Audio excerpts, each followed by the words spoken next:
चोकाक अंकली गावांना चौपट भरपाई द्या, खासदार धैर्यशील माने यांची अर्थसंकल्पीय अधिवेशनात मागणी। रत्नागिरी नागपूर महामार्गाचे काम सध्या प्रगतीपथावर आहे।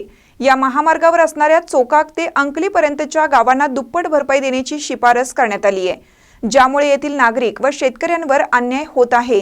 केंद्र सरकारने येथील नागरिकांना व शेतकऱ्यांना चौपट भरपाई द्यावी अशी मागणी अर्थसंकल्पीय अधिवेशनात खासदार धैर्यशील माने यांनी केली।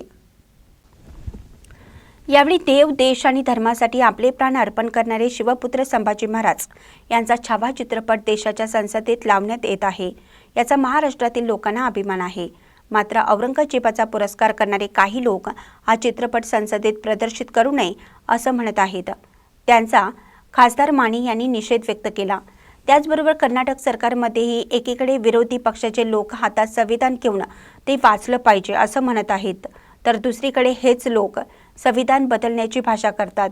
अशा लोकांचा निषेधही खासदार माने यांनी सभागृहात केला। काँग्रेसच्या काळात 60,000 रुपयांपर्यंत उत्पन्न करणाऱ्यांना आयकर माफ होता, मात्र मोदी सरकारने 12 लाख रुपयांचं उत्पन्न असणाऱ्यांना आयकर माफ करून सामान्य जनतेला न्याय दिला। शेतकऱ्यांचा फायदा व्हावा यासाठी पारदर्शक नीती निर्माण करण्यासाठी कर प्रणाली सुलभ करण्याची गरज आहे, परंतु शेतकऱ्यांवरील भार आणखीन कमी करणं आवश्यक आहे, जेणेकरून शेतकऱ्यांना अधिक नफा मिळू शकेल। कृषी क्षेत्रात 5% GST आहे।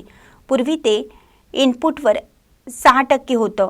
आज अमोनिया आणि कच्च्या मालावर 18% GST आहे, तर ते कमी केलं तर त्याचा शेतकऱ्यांना निश्चितच फायदा होईल। महानकरी न्यूजसाठी विठ्ठल बिरांचे, इचलकरंजी। ताज्या बातम्यांसाठी महानकरीला सबस्क्राइब करा आणि बेल आयकॉनला क्लिक करा।